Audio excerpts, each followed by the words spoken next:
because I didn't want an actress. I didn't want a kid who'd acted before, because you always start to see bad habits and then they're acting too much and it's not natural. And she just had, she's just like that. So she's one of those kids. If you saw that kid running on the side of the road and plucked her.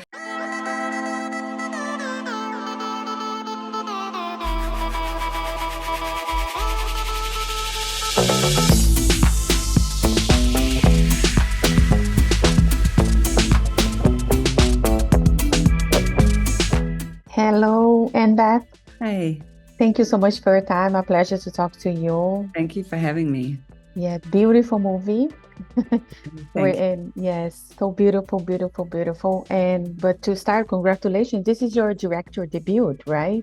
Yes, it is. Yes, amazing. So it's based on the book. What was about the book that made you want to write and transcribe to the big screen? The book is so incredible that I've never read a book like it. I'd never read a book that had characters like that. So, like, when everyone looks at the movie and sees this amazing little girl, that was in the book.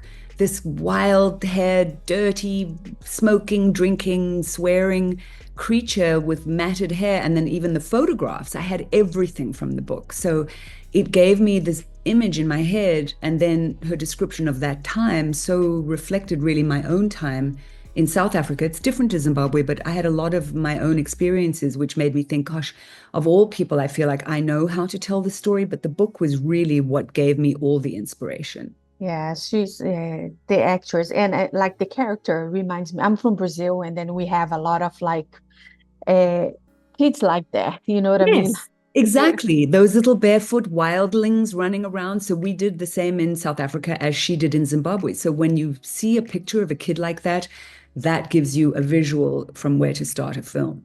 Yes, exactly. And to find the perfect actress, like see, is amazing. It's amazing. Where did you find her? She's oh my God, such an amazing actress. So Yeah, little, so you know what I mean? so So I found her on Facebook because I didn't want an actress. I didn't want a kid who'd acted before, because you always start to see bad habits and then they're acting too much and it's not natural. And she just had, she's just like that. So she's one of those kids. If you saw that kid running on the side of the road and plucked her out of there, someone saw the Facebook post and said, I know a kid like that. And then when I met her, I knew it right away because I'd seen these other kids performing. Now, I had to find a different way of working with her because she didn't understand about learning lines and saying a line.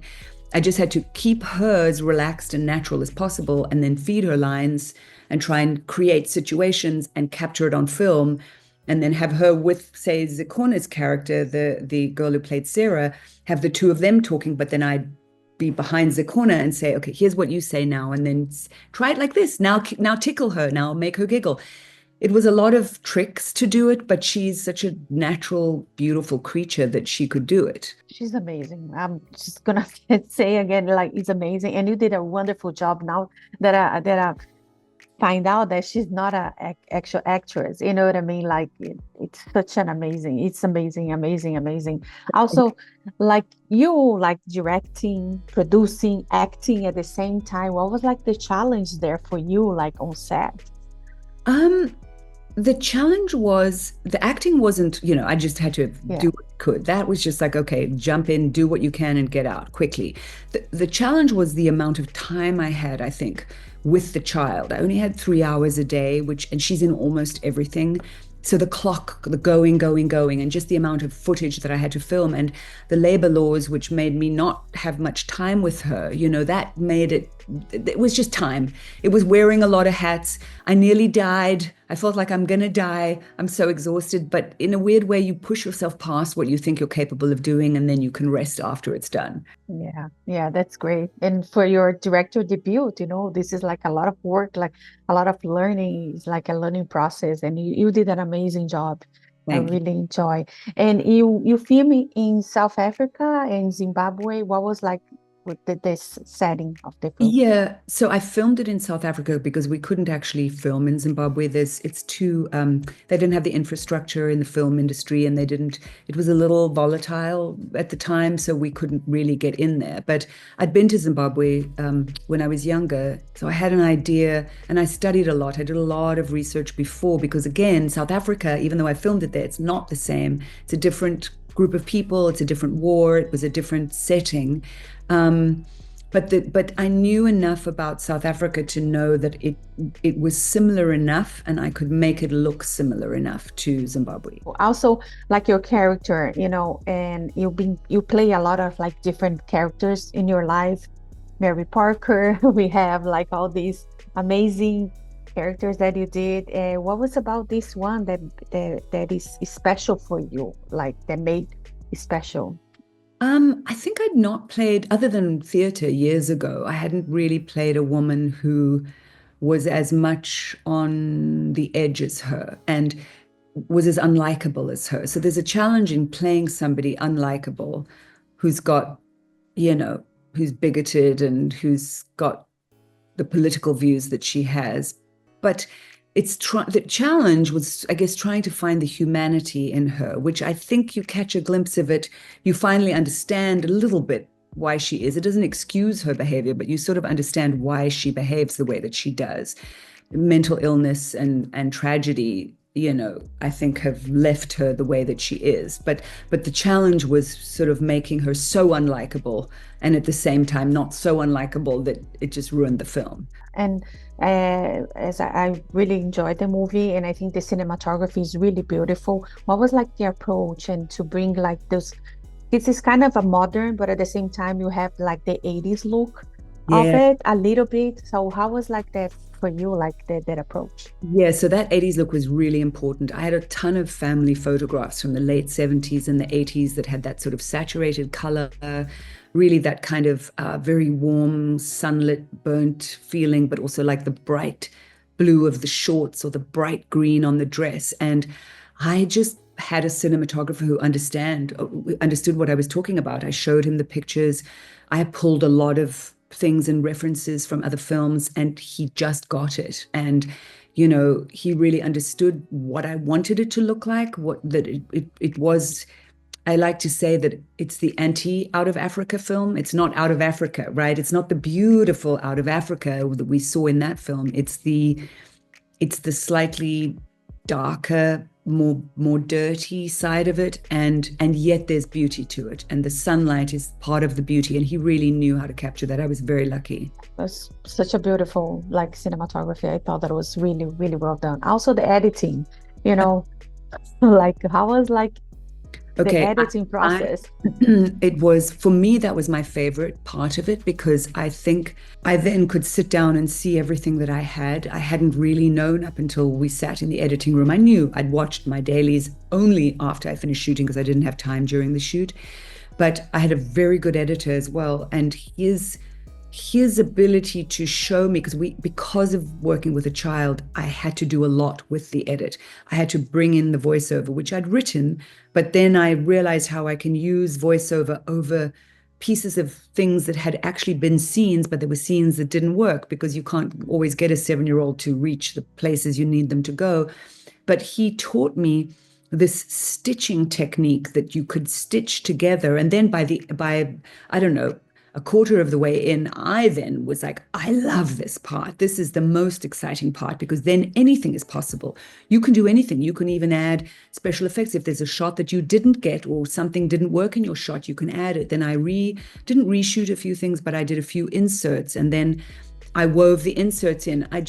He was wonderful. Nick Kostaros, he's a world-class, fantastic South African editor, but we worked incredibly well together, because if he sometimes didn't quite understand the thematics of what I was doing, he was so skilled that we could sort of merge what my desire was to tell and his unbelievable skill. I got very lucky with him too. Amazing. And also, you already working your next project? And you're writing, like you're writing again? Are you going to direct again? Yeah, I'm writing again. This has been a pretty full-on time-consuming thing to get this edited, and then it got into these festivals. So then we started running around the world with it. I didn't know that was going to happen, so it's a nice surprise. But I finally started writing again, which is good for me because it's just back to the drawing board, back to the thing. I do love the writing. It's very hard. It's slow. I'm very slow at it, but it feeds me in a different way. So I'm happy I have that. Yeah. Are you going to direct it again? Yes, I'd like to. Again, if it's good enough, if the script gets to a place where it's good enough, and if the script never gets there, no, until the script is there, because it's just too hard. I'd have to love it before I could sign on to direct again. Amazing. And also, and if you have to give an advice to young kids that want to pursue a career in acting, directing, or writing, what advice would you give to them? I would say I didn't write before. So I found a story that I loved. Anyone who's creative can sit, and I didn't, and the first draft was terrible. It's like you sit down for 20 minutes a day, and if there's a part you want to play, start to write it. If there's a thing you want to direct, start to write it. Work and work and work on it. If you had to, you can film it on an iPhone. At one point before we got our financing, I said, I'm going to do what the guy who did Florida Project did. Sean Baker, I'm going to do what he did. I'm going to shoot it on an iPhone. So it's possible. We have technology now that if you really want to make something, you actually can do it yourself. Yeah. It's easy. It's easier right now than before. Much easier than it used to be, right? Yes. Oh, yes. Oh, yes. Now we can talk like this, have a very wonderful image. And what do you think about the AI that we have going on right now? I'm a little scared of it, to be honest. I think it's a fantastic research tool. Like for me, there's something I'm researching in this thing that I'm writing, and something that would have taken perhaps an assistant, 2 weeks to research, I could do in the press of a button. I worry about it in terms of how it would impact creativity. I don't want kids to go and say, I want a story that puts this and this and this together, and then think that that's writing a screenplay, because I think the things that come from the human experience are still the best ones. I don't want that to get lost. That's amazing. And Beth, it's such a pleasure to talk to you and to meet you. And I hope everybody loved the movie like I did. I really enjoy watching. I love Lexi. I love you on it, and keep bringing more exciting projects to Earth. I just want to thank you so much for your time. Thank you, Hannah. Thank you so much. Thank you so much. Muito obrigada. Obrigada. Bye. Have you been to Brazil? No, but I have a Brazilian friend, so I know how to say that. Amazing. Thank you. I love Brazilians. Thank you. Thank you so much. Bye. Bye. If you like to support or continue to support Jana on Camera, don't forget to subscribe, like, comment, and share the videos.